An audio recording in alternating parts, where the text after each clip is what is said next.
Բարի եւ օրհնյալ առավոտ սիրելի հարազատներս, Հիսուսն ազովրեցու սուրբ անունով ես օրհնում եմ յուրաքանչյուրիս։ Թող Տիրոջ շնորհը ծածկի մեզ, թող Տիրոջ ողորմությունը, որ նորանում է ամեն օր, մեր բաժինը լինի, թող որ մենք էլ լցվենք շնորհով եւ ողորմությամբ ուրիշների հանդեպ, մեր ողորմությունները նորանա, մեր ներելու կարողությունը նորանա,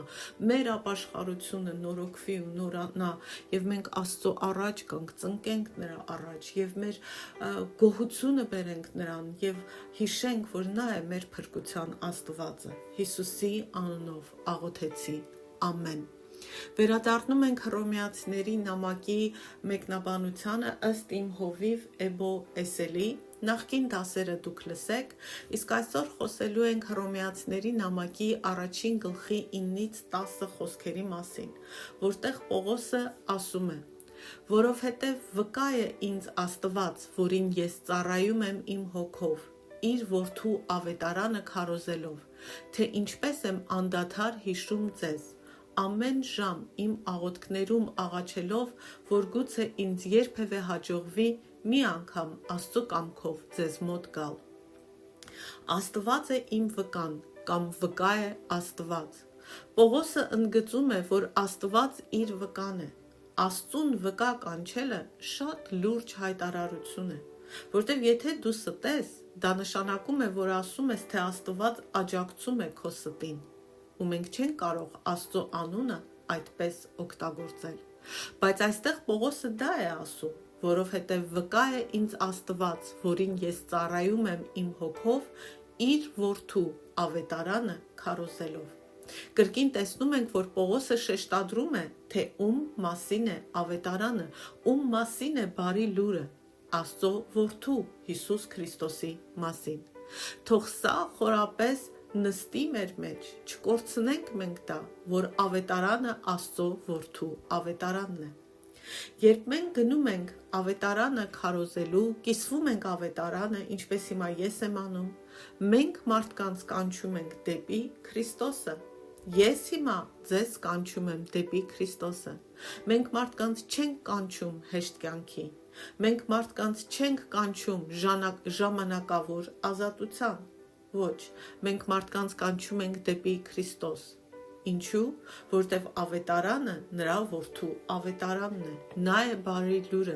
նրա մեջ է կյանքը եւ փրկությունը, նրա մեջ է արդարացումը։ Պողոսը շարունակում է ասելով. «Եվ առանց դադարելու հիշում եմ ձեզ իմ աղոթքներում, խնդրելով, որ ինչ-որ կերպ Աստծո կամքով վերջապես կարողանամ գալ ձեզ մոտ»։ Այստեղ Պողոսը ընդգծում է նաև անդադար աղոթելու կարևորությունը։ Անդադար աղոթել չի նշանակում ամեն պահ ծնկիդ վրա լինել, որտեղ կա նաև Սուրբ Հոգով աղոթք, երբ որ Սուրբ Հոգին քո մեջ բարբաջանքներով, լեզուներով աղոթում է։ Թեսաղոնիկեցիներին ուղված նամակում էլ նա ասում է. աղոթեք առանց դադարելու։ Մենք նույնպես պետք է թույլ տանք, որ Տերը օգնի մեզ, որպես հավատացյալ մարդիկ, որպես քրիստոնյաներ, աղոթքի մեջ լինել, անդադար աղոթքի։ Պետք է թույլ տանք, որ Տերը օգնի մեզ կառուցել մեր աղոթքի կյանքը։ Սա չափազանց կարևոր է, որտեղ մեր կյանքի ռիթմը պետք է ձևավորվի Քրիստոսի շուրջ։ Եվ դա հատկապես անհրաժեշտ է այն ժամանակներում, որոնց մեջ մենք ապրում ենք, վերջին ժամանակներում։ Բոլորս գիտենք, որ շաբաթներ առաջ, ամիս գուցե, Ամերիկան եւ Իսրայելը հարձակվեցին Իրանի վրա։ Նրանց գերագույն առաջնորդը եւ շատ առաջնորդներ սպանվել են։ Ու հիմա երկու հնարավոր ուղղություն կա, միայն երկու հնարավոր զարգացում կա։ Կամ իրավիճակը այդ տարածաշրջանում կբարելավի, որի նշանները մենք դեռ չենք տեսնում, կամ այն կդառնա աղետալիորեն ավելի վատ։ Հայտնություն գրքի 13-րդ գլխում խոսվում է երկու գազանների մասին։ Այնտեղ նաև խոսվում է կեղծ մարգարեի մասին։ Մարդիկ տարբեր մեկնաբանություններ ունեն դրա վերաբերյալ, բայց իմ հովիվի կարծիքով դա կապված է վերջնական կրոնական կայսրության հետ, որը նրա կարծիքով իսլամական կայսրությունն է։ Պատմականորեն շատ տարածքներ մեր այդ տարածքում քրիստոնեական էին։ Եթե կարդաք Սուրբ Գիրքը կտեսնեք, որ Սայրինը, ներկայիս Լիբիան, ներկայիս Թուրքիայի շատ տարածքները, Եգիպտոսը, Հյուսիսային Աֆրիկայի շատ երկրներ ժամանակին քրիստոնեական էին։ Հետո դրանք նվաճվեցին իսլամի կողմից և մնացին այդպես։ Իսլամը հզոր ուժ է։ Այսպիսով այն, ինչ տեղի է ունենում Մերձավոր Արևելքում, մեր տարածաշրջանում, հատկապես հայերիս համար, մեր դռան շեմին, իրականում կապված է աստվածաշնչյան մարգարեությունների հետ, և դա կարող է իրավիճակը մի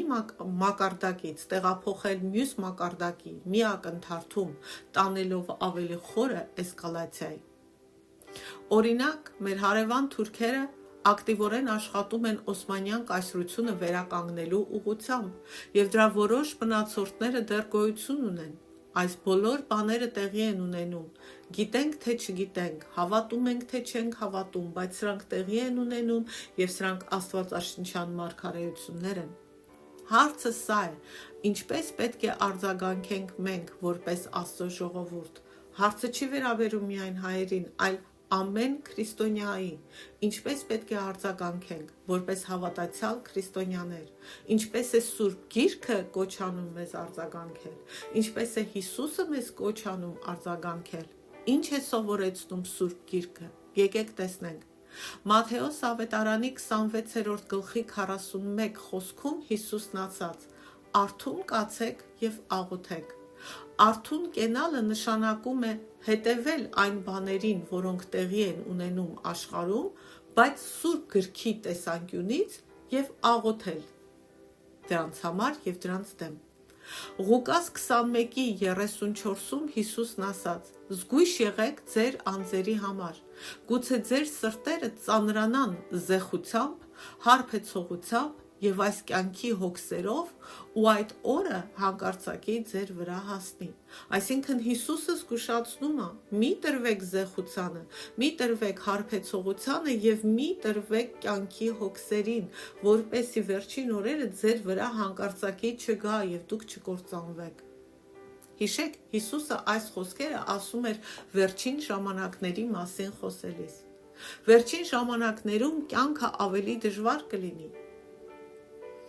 Բոլոր երկրներում է դժվարացել։ Մեծ Բրիտանիայում նույնպես ամեն ինչ թանկանում է։ Շատ մարդիկ ասում են Մեծ Բրիտանիան դառնում է դժվար ու թանկ վայր ապրելու համար։ Եվ որոշ իմաստով դա ճիշտ է։ Իրավիճակները դժվարանում են։ Բայց Հիսուսը մեզ սովորեցնում է, թե ինչպես անցնել այս ժամանակների միջով։ Հիսուսն ասում է Ղուկաս ավետարանի 21-րդ գլխի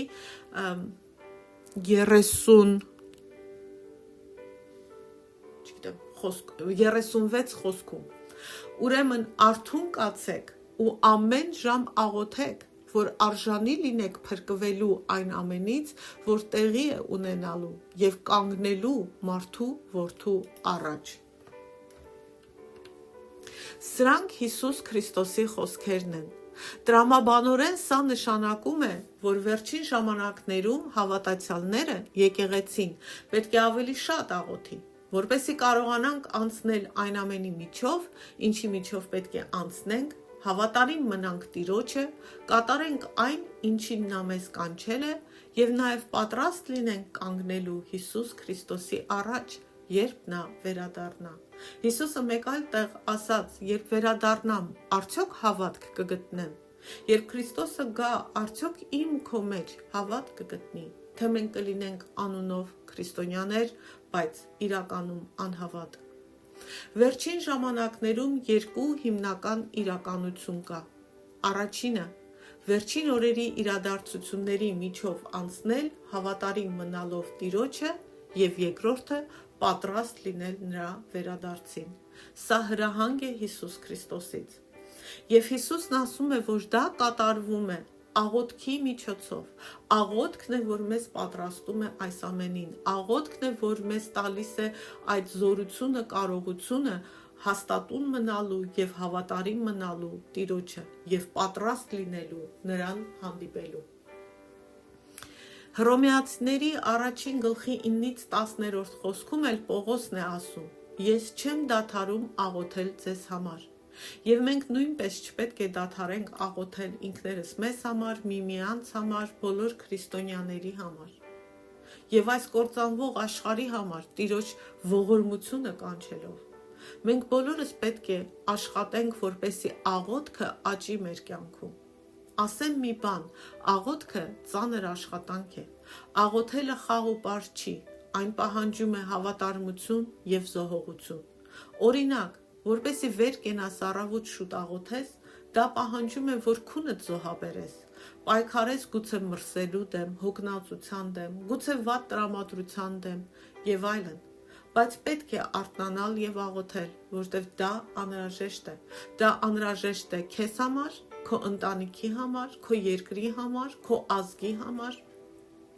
Անհրաժեշտ է մեզ համար որպես քրիստոնեական համայնք, որպեսզի հավատարիմ մնանք եւ հակառակվենք չարին։ Պողոսը ասում է. «Ես չեմ դադարում ձեզ հիշել իմ աղոթքներում, խնդրելով, որ ինչ-որ կերպ Աստծո կամքով կարողանամ գալ ձեզ մոտ»։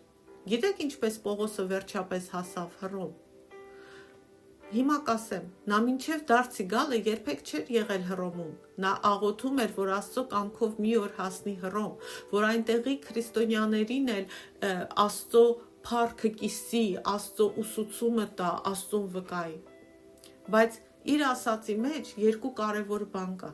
Առաջինը, Պողոսը աղոթում էր Աստծո կամքին համապատասխան, որ Աստծո կամքով հասներ Հռոմ, ոչ թե իր պատկերացումով։ Հակոբոսը իր նամակում ասում է, որ մենք չպետք է ասենք վաղը ես կանեմ այս բանը կամ կանեմ այն բանը։ Նա ասում է պետք է ասենք եթե Տերը կամենա։ Ինչու՞։ Որտեվ ոչինչ մեր վերահսկողության տակ չէ։ Ամեն մի վայրկյան, որ մենք շնչում ու ապրում ենք, նվեր է Աստծուց, Աստծո թույլտվությամբ է։ Եթե Աստված թույլ չտա, մենք ոչ մի բան էլ չենք կարող անել։ Ամեն ինչ Աստծո վերահսկողության տակ է, բացառապես ամեն ինչ։ Աստվածաշնչում Հիսուսն ասում է, ձեր մազն անգամ չի ծռվի, ձեր գլխից մի մազ անգամ չի ընկնի առանց Աստծո իմացության։ Երբեմն թվում է, թե մենք ենք վերահսկում ամեն ինչ, բայց դա ամենևին էլ այդպես չէ։ Հիշենք այն հարուստ մարդու առակը, որի բերքն առատ էր։ Նա ասաց. «Քանդեմ իմ շտեմարանները ու ավելի մեծերը կառուցեմ, որպեսզի ամեն ինչ պահեմ եւ հանգիստ ապրեմ»։ Բայց Հիսուսն ասաց նրան. «Հիմար, այս գիշեր քո հոգին քեզանից պիտի պահանջվի»։ Պողոս առաքյալը հասկանում էր, որ այն ամենը, ինչ տեղի է ունենում, եւ այն ամենը, ինչ տեղի էր ունենալու, գտնվում է Աստծո վերահսկողության տակ, եւ ինքն իրեն էլ տեսնում էր Աստծո վերահսկողության տակ։ Պողոսը ընկալում, ճանաչում եւ ընդունում էր Աստծո կամքը։ Նա փնտրում էր Աստծո կամքը։ Հաջորդ կարևոր բանն այն է, որ Պողոսը վերջում հասավ Հռոմ, բայց որպես բանտարկյալ։ Հասկանում ենք դա։ Հիշում եք, թե ինչի միջով անցավ նա, երբ նրանք փոթորկի մեջ էին, նավի վրա, 10 օր շարունակ արև չէին տեսնում։ Եվ մենք կարող է հարցնենք, այդ բոլոր տանջանքները, դժվարությունները, այն ամենը, ինչի միջով Պողոսը եւ մյուսները անցան, դա Աստծո կամքն էր։ Այո։ Գիտեք, Աստծո կամքը միշտ չէ, որ հարմարավետ է մեզ համար, որտեղ մեր դժվարությունների մեջ ստուգվում է մեր հավատարմությունը Աստծո հանդեպ։ Պողոսը հասավ Հռոմ, բայց ոչ այնպես, ինչպես ինքն էր նախատեսել կամ պատկերացնում կամ կցանկանար ու կփափագեր, այլ հասավ այնպես, ինչպես Աստված էր նախատեսել, որտեղ այդ ամենի մեջ պիտի Աստված փառավորվեր եւ ոչ թե Պողոսը։ Եվ Պողոսը ենթարկվեց Աստծո կամքին։ Վերջում նա իսկապես հասավ Հռոմ։ Պատմականորեն ասում են, որ Պողոսը մահացել է Հռոմում, նրան գլխատել են իր հավատքի համար։ Բայց Պողոսը չհասավ Հռոմ հեշտ ճանապարհով, ոչ էլ ունեցավ այնպիսի ավարտ, որ կցանկանար։ Բայց այդ ամենը եղավ Աստծո կամքով, Աստծո փառքի համար, եւ հիմա Պողոսը այդ նույն փառահեղ Աստծո հետ կենդանի է։ Երբեմն, երբ Աստված ծրագիր եւ նպատակ ունի քո կյանքի համար, դա չի նշանակում, որ ճանապարհը հեշտ է լինելու։ Երբ դժվարությունները գալիս են, դա չի նշանակում, որ պետք է հանձնվես։ Ոչ, պետք է շարունակես առաջ գնալ, որտեվ ավետարանը մեր մեջ կամ մեզ համար չի ստեղծում հեշտ կյանք։ Եթե այդպես լիներ, Պողոսը եւ մյուս առաքյալները, մյուս առաջին դարի քրիստոնյաները հեշտ կյանք կունենային։